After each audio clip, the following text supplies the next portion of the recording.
오늘 우리에게 주시는 하나님의 말씀을 함께 읽겠습니다. 사무엘하 11장 14절에서 27절까지의 말씀입니다. 함께 읽겠습니다. 이튿날 아침 다윗은 요압에게 편지를 써서 우리아 편에 보냈습니다. 그 편지에는 이렇게 쓰여 있었습니다. 우리아를 싸움이 가장 치열한 최전선으로 내보내고 너희는 뒤로 물러가 그가 맞아 죽게 하여라. 요압은 성을 포위하고는 적전에 가장 강한 용사들이 있는 곳을 알아내어 우리아를 그곳에 보냈습니다. 그 성 사람들이 나와 요압과 싸울 때 다윗의 군대에서 몇몇이 쓰러졌고 그때 햇사람 우리아도 죽었습니다. 요압은 다윗에게 심부름꾼을 보내서 싸움의 상황을 보고했습니다. 그리고 심부름꾼에게 이렇게 일러두었습니다. 왕께서 전쟁에서 일어난 모든 일을 다 보고하고 났을 때 왕께서 불같이 화를 내시며 왜 그렇게 성 가까이 가서 싸웠느냐? 성벽에서 화살을 쏘아댈 것을 몰랐느냐? 여룹베셋의 아들 아비멜렉을 죽인 사람이 누구냐? 한 여자가 성벽에서 맷돌 윗짝을 던져서 그가 데베스에서 죽은 것이 아니냐? 왜 그렇게 성 가까이로 갔느냐? 하고 내게 물으시면 왕의 종 햇사람 우리아도 죽었습니다라고 대답하여라. 심부름꾼은 길을 떠나 다윗에게 도착해 요압이 일러준 대로 모두 전했습니다. 심부름꾼이 다윗에게 말했습니다. 저들이 우리를 몰아내려고 들판으로 나왔지만 우리가 그들을 쳐서 성문 쪽으로 몰아갔습니다. 그러자 활 쏘는 사람들이 성벽에서 왕의 종들에게 화살을 쏘아댔고 왕의 군사들 몇몇이 죽었습니다. 또 왕의 종 햇사람 우리아도 죽었습니다. 그러자 다윗이 심부름꾼에게 말했습니다. 요압에게 이 일로 괴로워할 것 없다. 칼이라는 것은 이 사람도 죽이고 저 사람도 죽이는 법이다. 그 성을 더욱 맹렬히 공격해 함락시켜라 라고 말해 요압을 격려하도록 하여라. 우리아의 아내는 남편이 죽었다는 소식을 듣고 슬피 울었습니다. 슬픔의 기간이 끝나자 다윗은 사람을 보내 그녀를 자기 집으로 들였고 그 여인은 다윗의 아내가 되어 아들을 낳았습니다. 그러나 다윗이 한 일은 여호와께서 보시기에 악했습니다. 아멘. 오늘 본문의 다윗, 어제부터 이어지는 오늘 본문의 다윗은 우리가 기대하고 우리가 알고 있는 다윗의 모습과 정반대의 모습입니다. 밧세바를 취하더니 이제 이 죄악을 감추기 위해서 충성스러웠던 자기의 이 장수 중에 한 명이었던 우리아를 죽이기에 여념이 없죠. 이 일을 행한 것이 다윗이기 때문에 사실 우리가 성경을 대할 때 긍휼함을 가지고 이 본문을 읽어서 그렇지 다윗을 빼놓고 이 일을 행한 사람이라고만 생각하면 어떤 악인과 비유해도 견주어도 상관이 없을 정도의 모습이죠. 자신의 악행을 감추려고 더 많은 죄악을 행하는 다윗의 모습을 우리가 보게 될 때 우리는 적어도 악행하는 사람에게 보여지는 세 가지 모습을 발견하게 됩니다. 첫 번째는 악은 선함을 통해서 이루어진다라는 역설입니다. 오늘 14절 이하에서 악을 행하고자 우리아를 죽이고자 이 계획을 진행하고 있는 다윗을 보면 얼마나 용이 주도하고 치밀하고 집요한지 모릅니다. 여러분, 악을 이루고자 하는 사람은 얼마나 열심히 가득한지 모릅니다. 대충 하는 악인은 없습니다. 유능한 도둑일수록, 대도일수록 악을 위해서 자신의 선한 능력들을 굉장히 잘 사용한다는 것이죠. 역설적으로 성실과 열심들, 또 꼼꼼하고 섬세한 그런 능력들이 발휘될 때에만 악도 이루어질 수 있기 때문에 그렇습니다. 그리고 이것은 사탄이 우리에게 얼마나 집요하고 섬세하게 일하고 있는지를 보여주는 측면이 있고 동시에 하나님께서 나에게 주신 선한 능력들이 하나님께 사용되지 않고 악으로 향하게 될 때 이것이 얼마나 악하게 사용될 수 있는지를 보여주는 단면이 있는 것이죠. 어제 본문의 다윗은 밧세바와 동침하고 난 후에 이 임신이 이루어졌다는 소식을 듣게 됐죠. 너무나 머리가 아팠을 거예요. 그래서 우리아를 전장에서 데려와서 어떻게든 동침하게 만들려고 했죠. 그러나 그러면 그럴수록 우리아의 이 충성스러움만이 드러나고 다윗의 악함만이 드러날 뿐이었습니다. 이에 다윗은 15절을 보면 이제 요압에게 우리아를 어떻게 죽여야 될지 그를 어떻게 죽이라고 섬세하게 지시를 내립니다. 이전에 다윗이 가졌던 섬세하고 끈질긴 믿음, 인내와 같은 성품들이 악을 위해서 사용되기 시작하자 이게 얼마나 잔인한지 오히려 우리에게 말하고 있는 것이죠. 여러분, 우리가 가진, 개인들이 가지고 있는 은사와 기질과 능력들이 있습니다. 또 하나님께서 인도하신 인생의 굴곡들과 그것을 통해서 개발된 경험과 능력들이 있어요. 그러나 중요한 것은 무엇이냐면 내가 가지고 있는 어떠한 선한 능력이라 할지라도 이것이 어떻게 사용되고 있느냐가 더 중요하다는 것입니다. 선을 위하여 사용되느냐 아니면 악을 위하여 이것이 사용되고 있느냐에 따라 나의 선함은 전혀 다른 방향으로 이 형태로 결과를 만들어낼 수 있다라는 것이죠.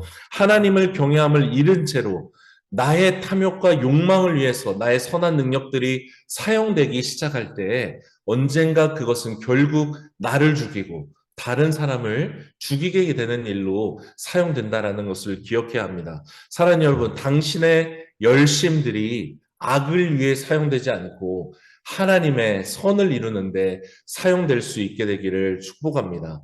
자신의 열심을 자랑하고 자신의 선함만을 말하면서 다른 사람을 오히려 살인하고 어렵게 만드는 일이 되지 않도록 나의 삶을 살펴야 될 것입니다. 남에게는 친절하고 가족은 난도질하는 사람이 있고 또 사람들 앞에서는 자기를 꾸미지만 혼자 있을 때 방종하는 사람이 있습니다. 이 삶이 분리된 분들이 있다면 여러분 이것으로부터 빨리 빠져나와야 할 것입니다. 왜냐하면 오늘 다윗이 그랬기 때문이죠. 하나님은 다 아시는데 하나님은 자기를 모르는 거라 생각하고 행하는 이 모습을 통해 우리도 그렇게 살고 있지 않은지 반추해 봐야 될 것입니다. 여러분, 악을 위해 나에게 있는 선한 것들을 사용하는 인생이 아니라 악한데 미련하고 선한데 지혜로운 하나님의 사람이 되기를 원합니다. 두 번째로 악을 행하는 다윗을 보면 정반대되는 이야기를 동시에 말하고 있는 것을 알 수 있죠. 여러분, 다윗은 너무나도 위대한 장수였던 우리아를 정상적인 방법으로는 죽일 수 없다라는 것을 당연히 알았어요. 그래서 15절에 요압에게 편지를 써서 일부러 최전선에 성 가까이에 돌진하게 만들고 다른 군대들을 후퇴시킴으로써 비참하게 죽도록 오히려 이 일을 꾸밉니다. 그런데 오늘 20절 이하를 보면 요압의 입술을 빌어서 성경이 말씀하는 것은 무엇입니까? 다윗은 자기가 한 말에 정반대로 말하고 있다는 거예요. 우리아를 죽이기 위해서 성 가까이 가서 다른 군사들을 물리라고 말했으면서 오히려 요압을 통해서는 왜 네가 성 가까이 갔느냐. 기드온의 아들이었던 아비멜렉이 여성이 성 위에서 이 맷돌의 윗부분을 던져서 비참하게 죽었던 것을 알지 못하느냐라고 말하고 있는 거예요. 정반대되는 이야기를 동시에 자기 입술로 내뱉고 있는 것입니다. 자기의 거짓을, 살인을 감추기 위한 아주 추악한 모습이 입술의 고백을 통해 드러나고 있다는 것이죠. 하나님을 믿는다고 말하고 하나님을 사랑한다고 말하는 다윗이었으나 그 입술을 통해 거짓과 살인을 감추려는 말이 동시에 터져나오고 있는 것입니다. 그리고 다윗이 자기의 이 음행을 감추고자 자기의 욕망을 취하는 동시에 다윗은 정반대의 말을 내뱉는 것조차 오히려 인식하지 못하는 거짓된 사람으로 전락하게 되었던 것입니다. 여러분, 정반대되는 이야기를 하는 사람들이 있어요. 이런 사람들을 경계해야 합니다. 그리고 내가 정반대의 이야기를 하는 삶을 살고 있지 않은지 살펴야 합니다.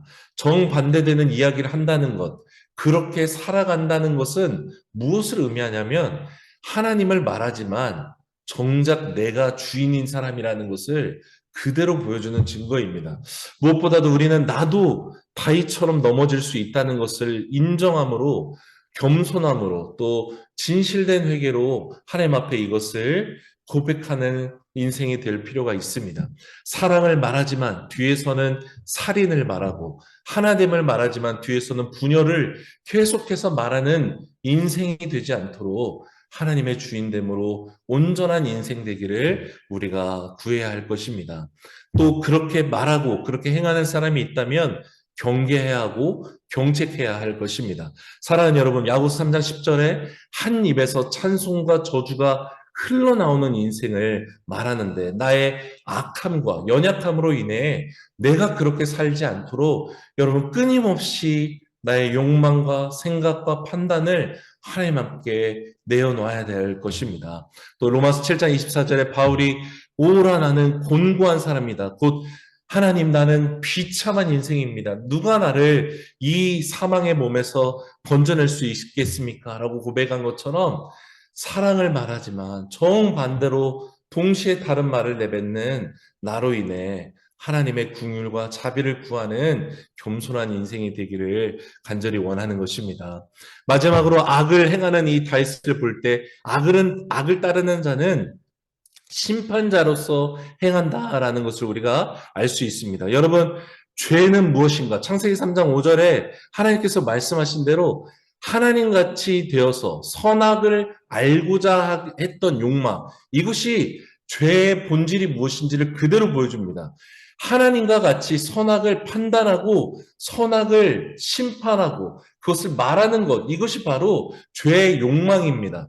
이게 먼 옛날의 이야기가 아니라 오늘 우리에게서 일어나는 죄의 모습이죠. 오늘 다윗을 보십시오. 25절에 요압에게 이렇게 말해요. 이 일로 괴로워할 것 없다. 칼이라는 것은 이 사람도 죽이고 저 사람도 죽이는 법이다. 그 성을 더욱 맹렬히 공격해 함락시켜라 라고 말해요. 살인을 사주했던 다윗이 그 살인을 실행했던 요압에게 면죄부를 주면서 칼이라는 게 원래 그렇지 않느냐라고 오히려 말하고 있어요. 기가 막힌 장면입니다. 자기가 하나님처럼 말해요. 여러분, 이전에 다윗은 그 누구보다 살인하는 것을 경계했던 사람입니다. 정반대로 변질돼 버린 다윗의 모습을 우리가 목격하는 것이죠.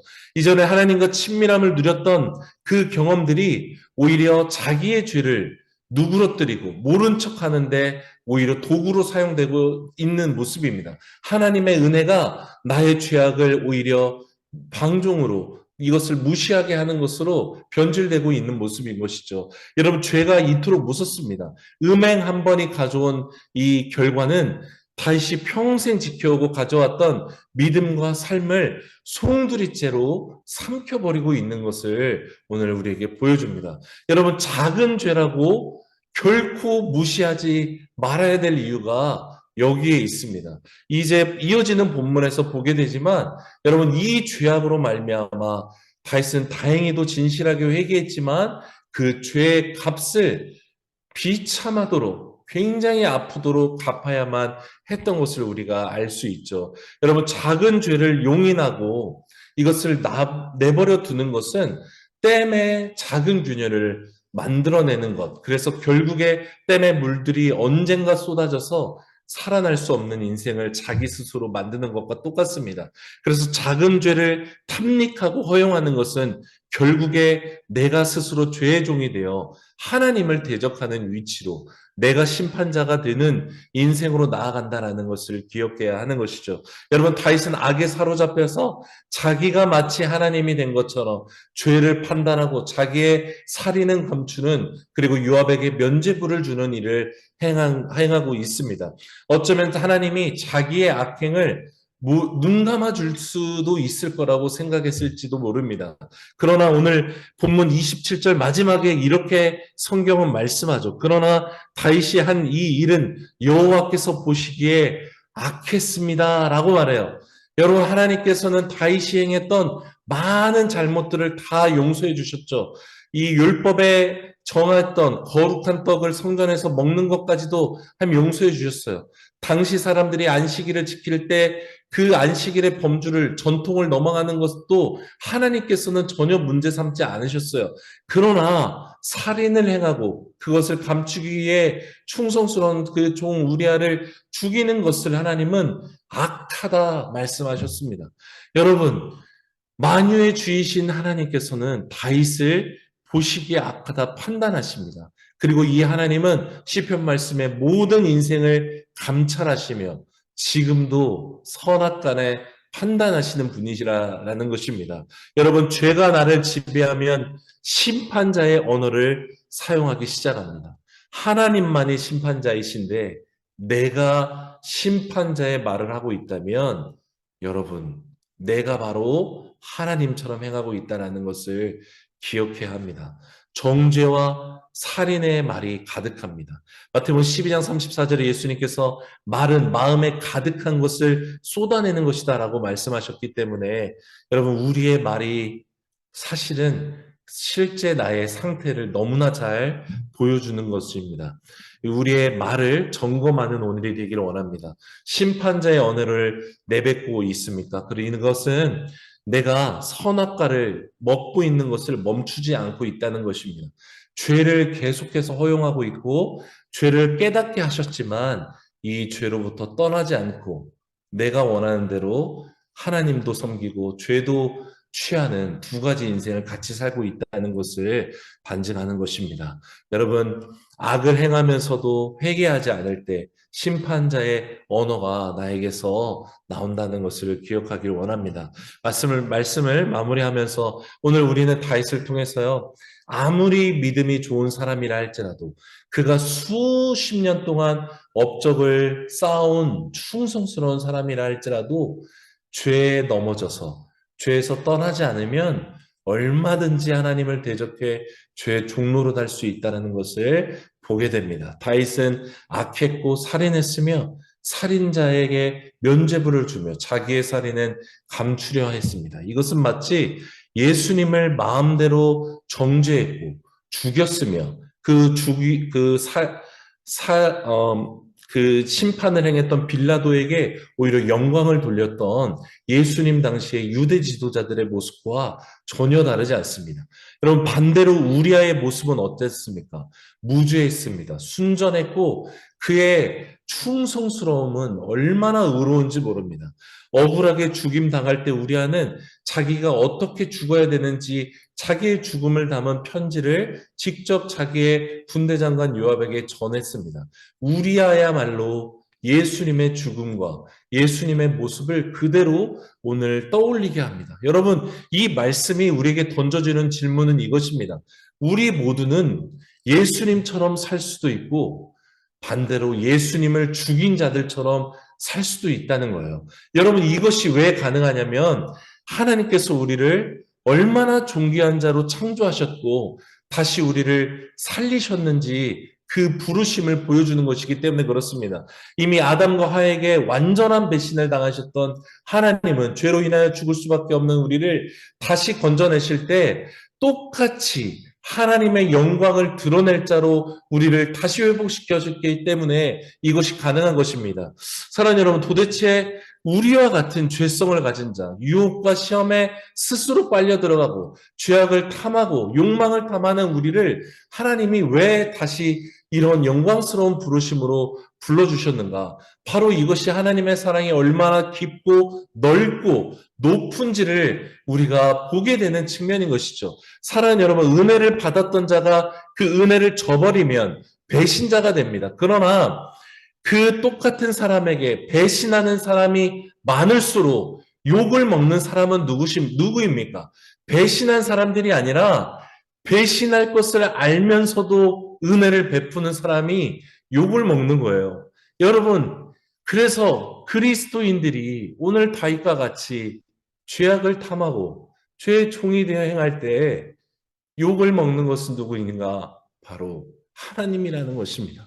그리스도인이나 불리는 자들이 하나님을 욕되게 하는 것이죠. 오늘 우리의 인생이 갈라지고 심판자가 되고 언어의 살인을 행하고 죄악으로 행할 때에 하나님께서 수치와 조롱을 다시 당하는 것입니다. 여러분, 그리스도인으로 불리는 자들로 인해 우리 예수님은 다시 수치당하시고 조롱당하시며 침뱉음을 당하시고 발가벗겨져 십자가 위에 다시 못 박히게 되는 일이 벌어진다는 것입니다. 여러분, 그러나 우리가 믿는 이 예수님은 누구십니까? 왜 그럴 줄 알면서도 우리를 구원하셨습니까? 히브리서 12장 2절에 믿음의 주여 온전케 하신 예수를 바라보자. 그는 그 앞에 있는 기쁨을 위하여 십자가를 참으사 부끄러움을 당하는 것을 개의치 아니하시더니 하나님 보좌 우편에 앉으셨다라고 말씀해요. 주님은 우리가 배신할 것도 실패할 것도 아셨지만 그것을 부끄러움 당하는 것을 개의치 않으시는 사랑의 하나님이라 말씀하십니다. 여러분, 배신할 것을 알면서도, 넘어질 것을 알면서도 우리를 사랑하시고 결국에는 우리를 통해 영광 받기 위해 우리를 창조하신 이 하나님의 위대한 사랑 앞에 나아가는 우리가 되기를 원합니다. 여러분, 당신은 어떤 인생 살길 원합니까? 내 죄를 위해 죽으신 예수님을 다시 조롱당하게 내버려 두는 인생을 살겠습니까? 아니면 이 놀라운 은혜를 베푸신 주님을 아버지, 내가 비참한 인생이지만 주님을 위해 살고 주님과 동행하는 인생 살기를 원합니다. 고백하며 나아가기를 원하십니까? 여러분, 이 완전한 은혜 앞에 배신하고 실패하는 인생이 아니라 주님께 돌아가고 주님의 은혜를 말하고 찬송하는 인생 되기를 원합니다. 믿음의 주여 온전케 하시는 이인 예수님만을 오늘 바라보며 주님과 동행하고 또 죄악을 회개함으로 거룩함으로 나아가는 우리 모두가 되기를 간절히 소망합니다.